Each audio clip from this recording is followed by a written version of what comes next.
buenas tardes, es un placer saludarles desde New York. Yo soy su anfitrión Daniel Ordóñez y esto es The Doc Files Weekly desde la Gran Manzana. Bueno, llegó y pasó la semana en que James Comey, antiguo director del FBI, iba por fin a condenar este régimen siniestro al olvido y al ostracismo. Claro,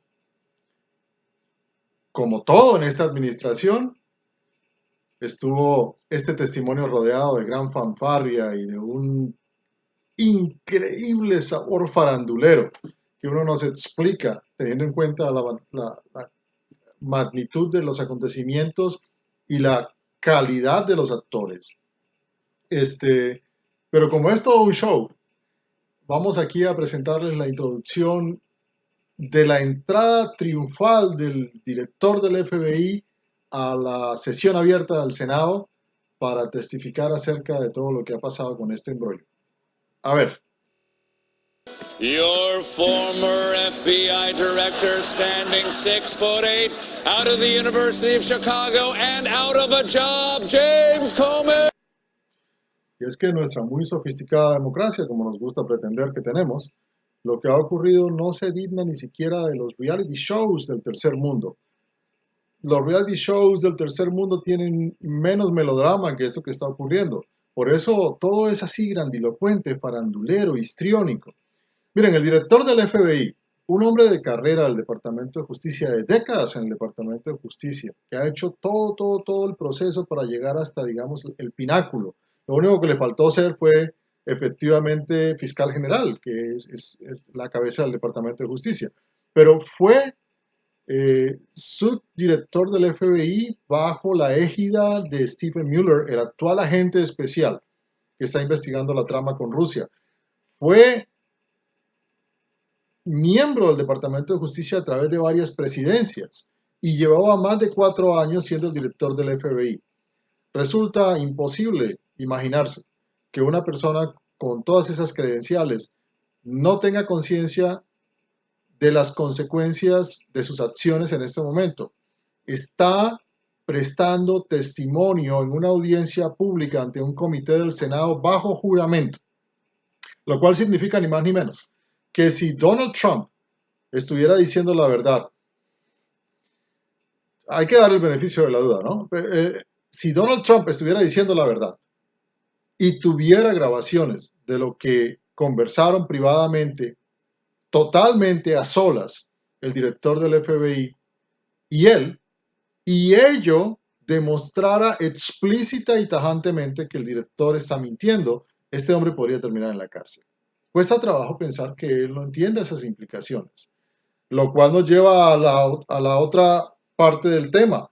Si es que las entiende y si es que está diciendo la verdad, ¿presentará el presidente una deposición pública o privada, probablemente sea eso, en una sesión cerrada ante el Senado o ante quien corresponda, acerca de los hechos de los cuales se le está acusando por parte del director Comey? Y tendrá las pruebas, esto es, las supuestas grabaciones, para que esto deje de ser un él me dijo, yo le dije, porque estamos ante una pelea de chismosas de barrio, ¿no? Él me dijo, yo le dije, la calumnia, la injuria, siempre han sido parte de la naturaleza humana, desde los 500,000 años que hace que nosotros trasegamos en este planeta, conocidos hasta ahora, no sabemos quién más aparecerá. El chisme ha sido parte integral de nuestra sociedad. Es más, muchos sociólogos, psicólogos, psiquiatras y raras especies del pantano como ellos las denominan como una especie de desfogue sociológico. De manera que la chismografía no es algo que se va a ir, pero uno no esperaría que fuera la regla general a los niveles tan altos que estamos tratando este asunto. La otra cosa que realmente nos parece súper divertida del testimonio de James Comey, el exdirector del FBI parece tener una cierta habilidad para el histrionismo. No lo estoy llamando mentiroso por ello. Es que el hombre tiene una habilidad para contar historias y tiene una presencia física y un tono de voz que suena siempre admonitorio, que pareciera ser que siempre le está dando a uno una clase, una lección de moral. Sin embargo, en toda esta trama, lo que se ha revelado es que además parece tener una cierta inclinación hacia lo dramático. Vamos a escuchar a clips del testimonio y luego los comentamos. Aquí están. When I was appointed FBI director in 2013, I understood that I served. Hay un adagio popular que tiene muchas versiones. Yo les voy a decir la que conozco. Dime de qué presumes y te diré de qué careces. Cuando una persona tiene que decir constantemente, por favor, créame, créame, por favor, créame, créame, uno tiene la impresión inconsciente, casi automática, de pensar que esta persona está mintiendo. En el caso de nuestro presidente actual, se ha demostrado, no solamente por toda su trayectoria personal y la de su familia política, que el hombre es proclive al bajo mundo de los negocios, a esa mentira que raya en lo penal. Es un hombre que ha tenido más de 400 litigios en su historia profesional, 400 litigios judiciales. Para recordarle los más recientes: acoso sexual, discriminación racial, fraude en el caso de la Universidad Trump, bancarrotas de todos los estilos, y que ha sido documentado por el portal Político, así se llama, politico.com. Desde que empezó la carrera por la nominación republicana hasta el día de hoy, en más de 300 ocasiones mintiendo flagrantemente y desdiciéndose con mentiras para justificar las anteriores. Cuando se pone la cosa como está ahora, en un tema que básicamente sopesa la credibilidad de los dos actores principales, el exdirector Comey y el presidente Trump, es inevitable citar todas estas estadísticas porque se acude entonces al carácter de la persona para que, en definitiva, las instancias procesales primero y luego la opinión pública en general, nosotros, el pueblo, la nación, determinemos a quién le creemos. Claro, no es una buena idea cuando se está acusando a alguien del poder de ser mentiroso, preguntarle a un subalterno qué piensa al respecto. Y si no, aquí tenemos este ejemplo de lo que dice la subsecretaria de prensa Sarah Huckabee Sanders, también conocida como la actriz secundaria bruja maligna o dañina en la película de terror Horror en la Casa Blanca. Horror en la Casa Blanca.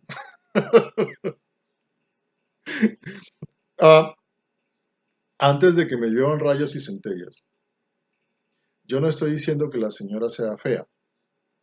Estoy diciendo que es muy buena actriz y que se presta muy bien para un papel en una película hipotética que sea conducida en nuestra Casa Blanca, por ejemplo. No sería una muy mala idea para un guión del futuro. Y seamos honestos, ¿usted le mostraría esta foto a sus niños antes de ir a dormir? Oigamos lo que Sara tiene que decir acerca del presidente. That allows the president to record his conversations here at the White House? I have no idea. You said that you had no idea whether or not there was a taping system in the Oval Office. Could you try to find out? A lot of people are interested, as you might imagine. Sure, I'll try to look under the couches. Tan chistosita, Sara. Hay una frase en mi pueblo que sería apropiado quizás usar, pero para no meterme en camisas de 11 varas me la voy a guardar. Tiene mucho que ver con que no se puede ser una cosa y chistosito a la vez. Bueno, pero a todas estas, nosotros en nuestra telenovela doméstica, luchando por entender exactamente a dónde vamos a ir a parar, porque créanlo o no, el gobierno federal sigue funcionando, el Congreso sigue tratando de avanzar la agenda nefasta de los republicanos, porque la agenda que está avanzando en el Congreso no es la de Donald Trump.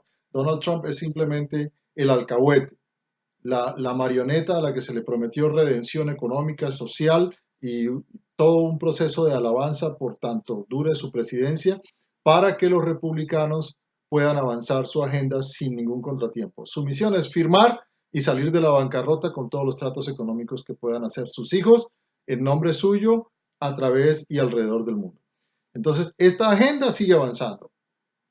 Es una agenda que el Partido Republicano, sin ningún tipo de vergüenza, impulsa en ambas cámaras. La única razón por la que todavía no estamos en una condición realmente precaria, por ejemplo, en temas de reforma de la salud o de reforma fiscal o de infraestructura, que por cierto fue el fiasco de la semana pasada también, cuando el presidente nos informó que en vez de 2 trillones de dólares, lo que piensa que su administración debe invertir ahora es 200.000 millones de dólares, o sea, lo que aquí llamamos 200 billones, no 2 trillones, sino 200 billones, porque la mayor parte de las obras que van a realizarse estarían siendo contratadas por las famosas alianzas público-privadas que tanto gustan desde México hasta Argentina y que básicamente consisten en comprometerse a usar plata de los impuestos de los ciudadanos para pagarles tarifas a quienes construyan con fondos públicos, normalmente préstamos respaldados, obras de infraestructura durante un tiempo indeterminado, que les blinda a estos inversionistas contra cualquier riesgo, cosa que no pasa en ningún negocio, y que les garantiza unas ganancias enormes. Esa es la otra base del presidente. Así que la semana de infraestructura, fiasco completo, tan fiasco que hasta el CEO de Goldman Sachs, asesor económico del presidente que estaba de viaje en China, decidió hacerle un poquito de trolling preguntándole qué tal le había ido en esa semana. Mientras eso pasa, nosotros tenemos a la marioneta esta, el esfínter naranja, el superagente, un bebé de 72 años, narcisista, megalomaníaco, mentiroso y mentiroso total, 100%, como dice el mismo, distrayéndonos de todas las cosas que realmente nos interesan. Pero es un juego macabro porque resulta ser que si no estamos pendientes de lo que el tipo hace y dice, entonces la cosa se puede maximizar, se puede realmente crecer hasta unos límites inimaginables, porque ¿qué ocurre? El tipo tiene tendencias dictatoriales, autoritario sin duda, y estoy convencido que si no fuera por la resistencia que se le está haciendo, ya estarían impulsando no solamente la segunda presidencia de Trump, de la cual ya hay un comité, para la cual ya hay un comité formado recogiendo millones de dólares y les va muy bien además, sino que estarían modificando las leyes para darle cada vez más poder a la institución presidencial. Seríamos esas instituciones presidencialistas que existen, por ejemplo, en México o en Colombia, en casi toda Latinoamérica, con todos estos lidercitos que tenemos. Seríamos algo así, ¿no? Un régimen cada vez más presidencialista con un atorrante que lo encabeza. Entonces hay que seguir haciendo la resistencia, hay que seguir informando, hay que estar pendiente de los pasos que da el tipo. Pero tenemos el problema que estamos descuidando todo lo que los republicanos, que son básicamente los que ingeniaron la ala dura del Partido Republicano y el establecimiento que se favoreció de ello, toda esta presidencia. Mientras tanto, hay otro actor también, en la otra parte de Ciudad Gótica, hay otro actor que también ha sido dejado de lado. Se trata del personaje principal detrás de toda la trama rusa, nadie más que Vladimir Putin.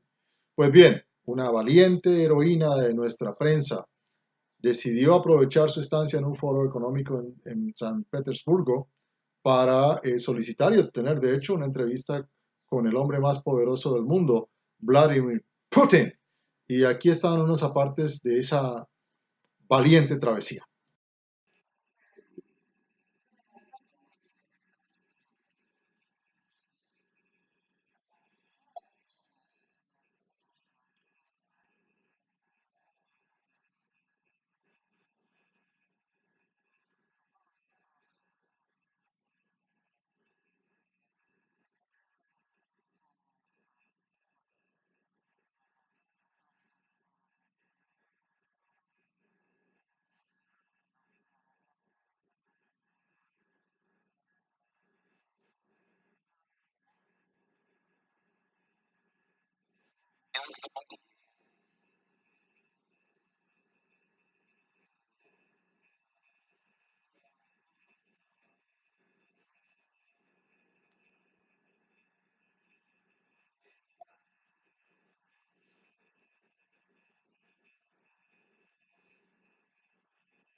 Wow, se necesitan ovarios grandes para sentarse frente a un autócrata como Putin, que ha sido soslayadamente y abiertamente acusado de muchos crímenes raros, de opositores, de personal de la prensa, de antiguos socios, hasta de familiares, y preguntarle las cosas que le acaba de preguntar. Justamente eso, que dé su opinión acerca de la percepción que tenemos todos de que es básicamente, bueno, como dijo el mismo Donald Trump, no es que nosotros seamos mejores aquí en Estados Unidos, pero que es básicamente un autócrata, un asesino intelectual y no se sabe si material, un hombre corrupto, un hombre que lidera un país sobre las bases de puño de hierro contra su propia gente y decírselo a la cara. Lo único que hizo Putin en esta parte de la entrevista fue aclarar la garganta, carraspear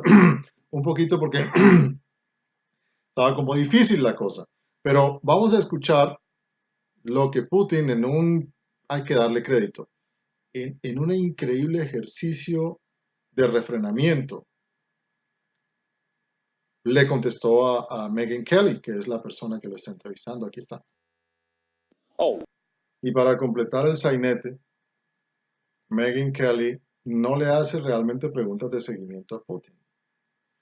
Simplemente se limita a insistir en los puntos que ya ha planteado, pero no llega a obtener jamás una respuesta directa acerca de los cuestionamientos que todos tenemos.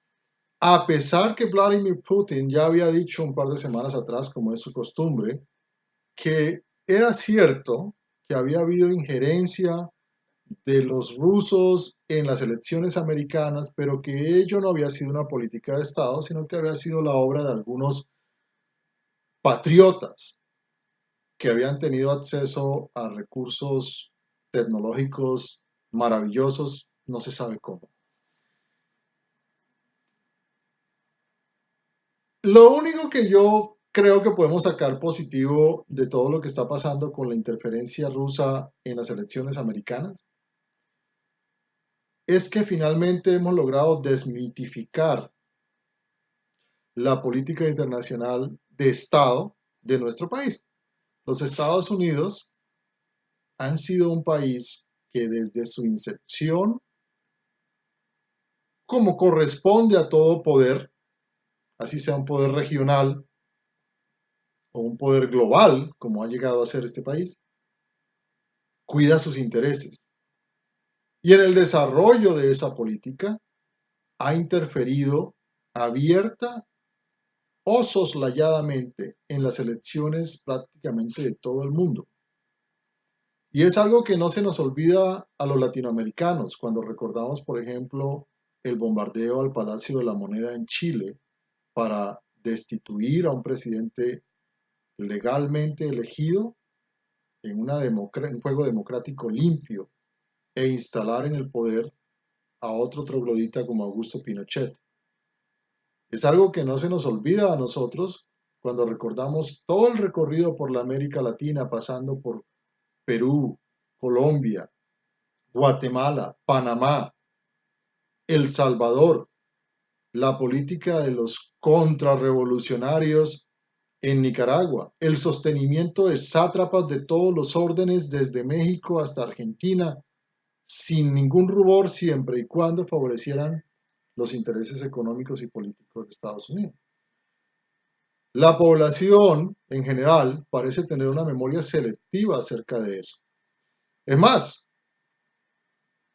siendo magnánimos, lo que parece ser es que el adoctrinamiento en que nuestros niños han crecido les lleva sinceramente a pensar y a creer que esa es la normalidad, que Estados Unidos tiene derecho a hacer eso y que está también dentro de su derecho el imponer su visión del mundo sin importar las consecuencias. Por eso resulta tan chocante para todos nosotros acá, especialmente para las nuevas generaciones, los millennials, ni se diga, porque ya dije, serán muy lindos, los queremos mucho, son el futuro, todo lo que ustedes quieran decir, y se creen mejores que nosotros, aunque no sé por qué. pero la mayoría de ellos no tienen la más remota idea de qué carajos pasa a su alrededor. Entonces, para ellos, oír que los rusos han de alguna manera interferido en las elecciones americanas es una gran afrenta. Y otra cosa importante de este capítulo que estamos pasando. La democracia americana ha expuesto todas sus llagas justamente en esta confrontación electoral. Desde que se empezó el proceso de las elecciones primarias hasta hoy, se ha mostrado que estamos muy lejos de tener un sistema perfecto. Es más, que es un sistema con bastantes falencias. Lo que ha ocurrido, y es algo que tiene también en choque a todo el mundo, es que la gente confunde lo tradicional con lo legal. Me explico. Nosotros acá estábamos acostumbrados, vamos a decir en honor a la realidad, en los últimos 60 años, a tener un cierto decoro, unas ciertas costumbres tácitamente existentes y explícitamente respetadas por todos, pero que no tenían ningún fundamento legal. No es obligación seguir esas costumbres. Y lo que hizo un troglodita como Donald Trump, acompañado de unos tipos sin corazón, sin sangre en las venas, como Mitch McConnell o Paul Ryan, y todos los alcahuetes tenebrosos del Partido Republicano, más los tibios pusilánimes del Partido Demócrata que se denominan a sí mismos centristas, fue simplemente volar en mil pedazos décadas de tradición. Explotar los vacíos que existen en nuestra legislación y en nuestro sistema electoral para su beneficio. Y por eso estamos donde estamos. Estamos así porque muchas de las cosas que Donald Trump ha hecho son indecorosas, no tienen ninguna justificación ética, van en contra de todo lo tradicional acerca de la institución de la presidencia, pero no son ilegales. Por ejemplo, el señor puede, sin ninguna explicación, pedirle a un director del FBI que deje de investigar a una persona o que deje de conducir una investigación acerca de una causa sin más. No tiene que explicarle al director del FBI por qué, y el director del FBI, si se lo pide explícitamente, está obligado a una de dos cosas: ejecutar la orden o renunciar en protesta por ello.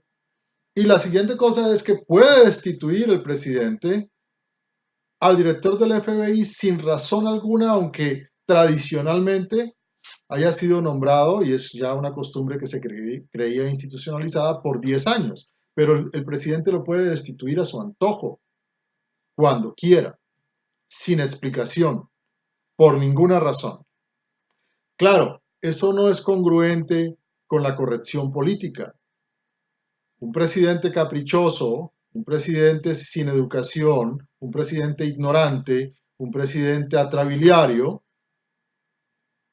puede hacer ese tipo de cosas. Pero se supone que para eso estamos en una sociedad de chequeos y balanceos. El establecimiento político de ambos partidos inmediatamente puede preguntar ¿por qué? ¿Para qué? ¿A quién beneficia? Y entonces puede venir otro proceso que también es discrecional, que no necesita ninguna justificación legal.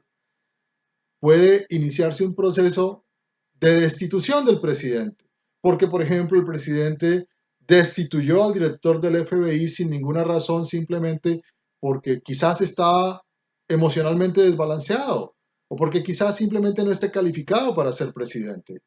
Se puede iniciar un proceso de destitución por el simple hecho que los partidos políticos hayan perdido la confianza en el presidente. Se puede invocar la enmienda número 25 de la Constitución y conseguir que 2/3 del gabinete presidencial apoyen la destitución del presidente y removerlo. El presidente puede ser destituido por un juicio político en el Senado.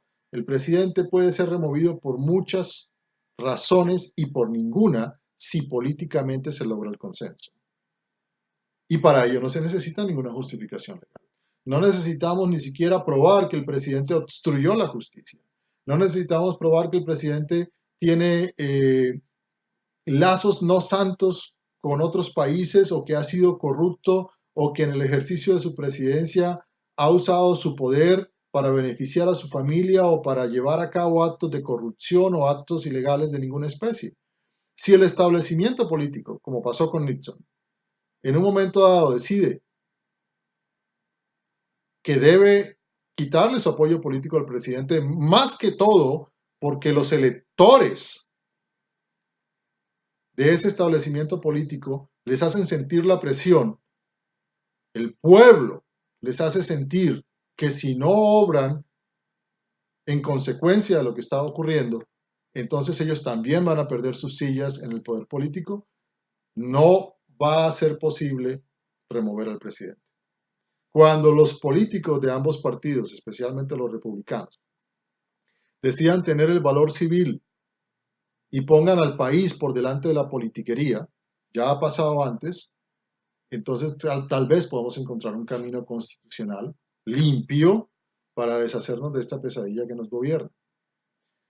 Entre tanto, estamos abocados a que las mujeres maravillosas que acompañan al presidente, como Ivanka Trump y Sarah Huckabee, nos estén todos los días punzando el costado, metiéndonos mentiras, poniéndonos caras amables para que nosotros podamos sobrellevar la miseria en la que convivimos. Bueno, y ya para cambiar de tema y para retirarnos, y hablando de mujeres maravillas, de verdaderas mujeres maravillas, fui a ver la película de Gal Gadot y quedé inmensamente impresionado con la película. Porque no solamente Gal Gadot, que fue una reina de belleza, Gal Gadot es israelí y fue reina de belleza, participó en concursos de belleza. Ignoro si en esos concursos de belleza estuvo involucrado Donald Trump, porque usted sabe, era el terror de los vestíbulos de los concursos de belleza. Decidió esta muchacha, que fue, como manda la ley en Israel, miembro del ejército israelí, hacer un cambio total en su vida y trascender de ser simplemente un maniquí para observar y para ser juzgado como vacas, normalmente por hombres, a tratar de perseguir una carrera estudiando leyes. Cuando estaba estudiando leyes, se le presentó la oportunidad de hacer ahora una carrera en el mundo de la actuación, que también es un mundo muy frívolo, pero que tiene la gran connotación de permitirle a la gente tener una incidencia directa en la vida de las personas. Y sobre todo cuando se trata de los famosos superhéroes o superheroínas, porque tenemos que recordar, cada quien con sus supersticiones, que en el mundo los egos alternativos o los alter egos, para que se sientan mejor los puristas del latín,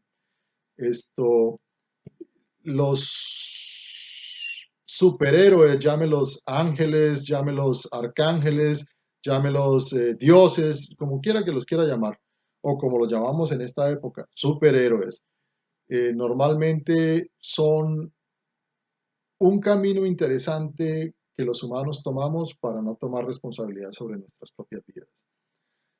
Siempre estamos esperando, cada quien, repito, con sus creencias, y los que piensan que los demás estén equivocados con sus supersticiones, que haya ese ser supremo que no tenga las debilidades de la carne humana, que aparezca y nos proteja y nos defienda de la maldad de otros seres supremos igualmente poderosos. Pues bien, la Mujer Maravilla, aparte de que fue originada, el personaje fue originado por un psiquiatra que la hizo su amante y que convivía con esposa y su asistente, y la cual fue la que inspiró el personaje, que inicialmente fue representado en la televisión por Linda Carter, con las banderas y las estrellas de los Estados Unidos, por supuesto, y que ahora ha evolucionado en un personaje un poco más real,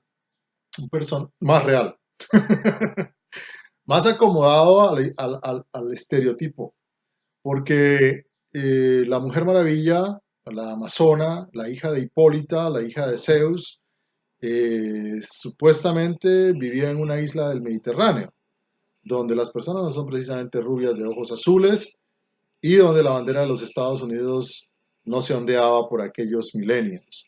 Así que es un papel bastante más remozado, bastante más acomodado y sobre todo,